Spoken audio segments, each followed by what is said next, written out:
Bonjour Claire. Bonjour. C'est un plaisir de te recevoir dans l'émission Génération, l'émission dédiée aux jeunes de 16 à 25 ans.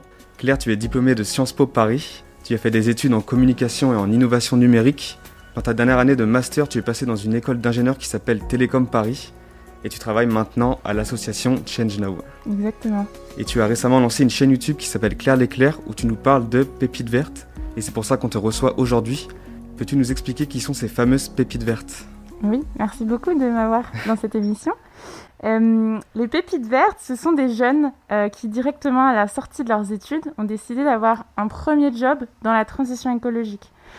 On voyait beaucoup, je trouve qu'il y a beaucoup médiatiquement de choses qui sont faites sur les trentenaires qui sont en reconversion et qui décident de donner du sens à leur job après avoir fait 5 ans de conseil ou dans une grande entreprise qui ne leur correspond pas.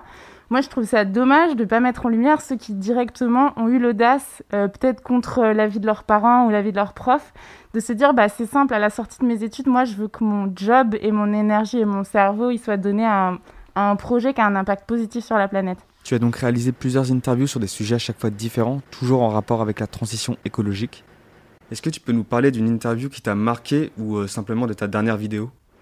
Oui, complètement. Alors, ce qui est très important dans ce projet-là, c'est de bien montrer la diversité des parcours, de bien montrer qu'il n'y a pas un choix de carrière, mais qu'il y en a plein. Donc, on va mettre en lumière aussi bien des jeunes qui travaillent en ONG, en association, en politique, en entreprise. Pour répondre à ta question, celle qui m'a le plus marquée, c'est celle avec ma petite sœur, puisque c'est la première que j'ai lancée. Ma petite sœur, elle est créatrice d'une école qui s'appelle l'école d'agroécologie voyageuse à la suite de ses études d'agronomie. Et du coup, c'était très important pour moi de montrer qu'en sortie d'école d'ingénieur, on pouvait s'engager sur l'écologie. Donc, c'était génial parce qu'on l'a enregistré dans le salon dans le salon chez mes parents, et mes parents étaient un peu enfermés dans la cuisine à ce moment-là, donc c'était rigolo. La dernière vidéo, on a dû la faire avec les moyens du bord pendant le confinement, donc c'était un live. Et là, je me suis dit, si je fais un live, il faut qu'il soit assez chouette et innovant, pas comme tous les Zooms qu'on a vus partout en ce moment sur les réseaux sociaux. Donc, j'ai travaillé avec une régie professionnelle qui nous a fait un truc super chouette en termes de rendu. Et c'était en live sur Instagram. Non, pas du tout. C'était en live sur YouTube et sur LinkedIn. Et c'était la première fois qu'on faisait un live sur LinkedIn, donc c'était chouette. Et puis, il y avait 3 pépites qui parlaient d'entrepreneuriat et qui expliquaient pourquoi, même si elles avaient 23, 24, 26 ans, elles étaient motivées par l'entrepreneuriat. C'est super intéressant d'avoir le témoignage de toutes ces personnes-là. Parce que c'est vrai qu'en fin de compte, on n'en parle pas beaucoup de la transition écologique, alors que c'est le sujet qui nous concerne tous. Quels sont les prochains thèmes que tu aborderas dans tes futures vidéos ? Alors, en thématique qu'on a déjà couverte, il y a l'océan, l'agriculture, l'entrepreneuriat, mais aussi le conseil. Donc, je pense que là, il va falloir qu'on aille se concentrer sur le travail dans un grand groupe. C'est quand même un sujet de savoir que les grands groupes, effectivement, polluent beaucoup, mais comment est-ce qu'on fait pour transformer ces grands groupes et comment est-ce que les jeunes talents peuvent aider les grands groupes à se transformer ? Donc, j'aimerais beaucoup avoir un entretien avec une personne qui travaille dans un grand groupe. Eh bien, en tout cas, moi, je trouve que ta chaîne YouTube Claire l'Éclair, c'est une super idée. Et j'espère que ça éclairera les lanternes de tous les jeunes qui se posent des questions sur leur orientation. Maintenant, parlons un peu de toi. Est-ce que tu peux nous expliquer ce que tu fais à l'association Change Now ?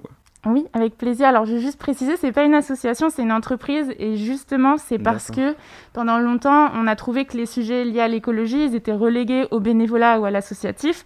Et la volonté de Change Now, c'est de dire qu'en fait, on peut créer des entreprises qui ont un impact positif pour la planète. Donc, Change Now en tant que telle est une entreprise. Et moi, je suis responsable de la communication. Donc, ma mission, c'est d'activer les réseaux sociaux, mais aussi la presse, les partenariats médias, pour bien faire connaître notre entreprise, qui est donc une plateforme qui va mettre en lumière des entrepreneurs pour la planète et les connecter à des investisseurs, des grands groupes, des talents, mais aussi pour mettre en lumière ces nouveaux modèles.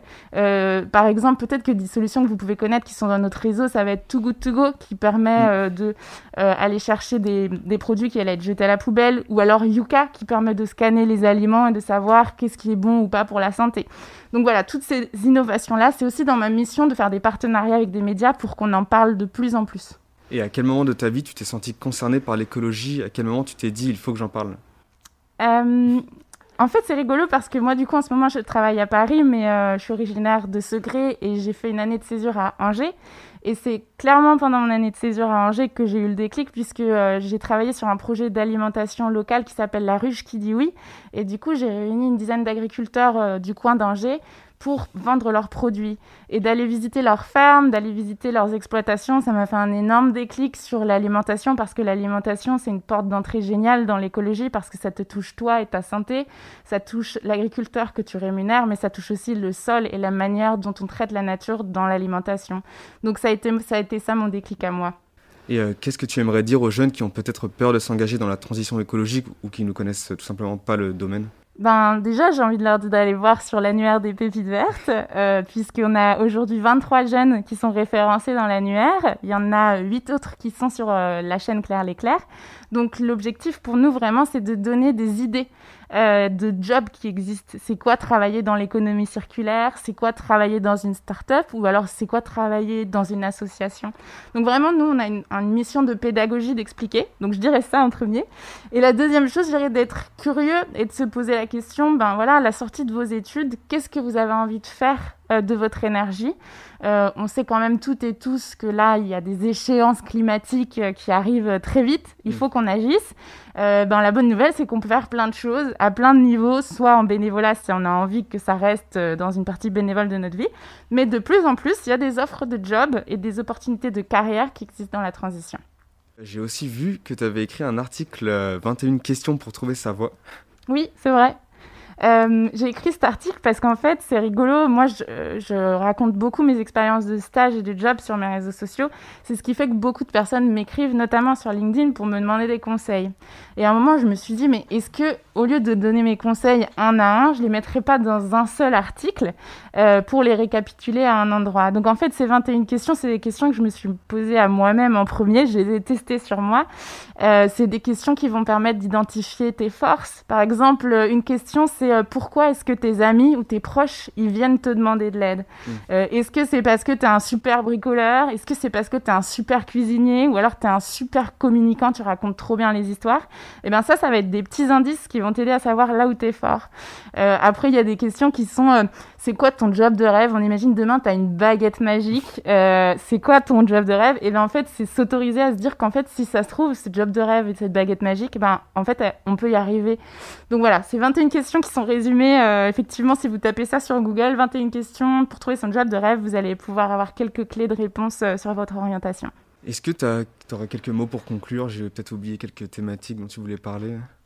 Écoute, non, j'ai pas grand-chose de plus à dire que soyez curieux et soyez engagés. On a sorti une tribune lundi dernier avec un collectif de jeunes engagés. On est vraiment presque une centaine de signataires qui vont d'associations comme le REFED, qui est l'association des associations du développement durable, à des entrepreneurs. Et j'ai fait vraiment attention à ce qu'il y ait des signataires de tous horizons qui signent pour montrer que les jeunes, on n'est pas seulement à l'origine de Covid Parties ou en train d'acheter des trucs chez Zara et puis on se retrouve en photo sur Internet, pas du tout.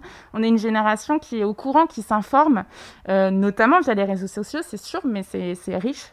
Donc, osez le dire, osez l'incarner et osez transformer votre sidération en action parce qu'on est de plus en plus nombreux et vraiment, c'est ça aussi l'objectif des Pépites Vertes, c'est de montrer qu'on n'est pas tout seul.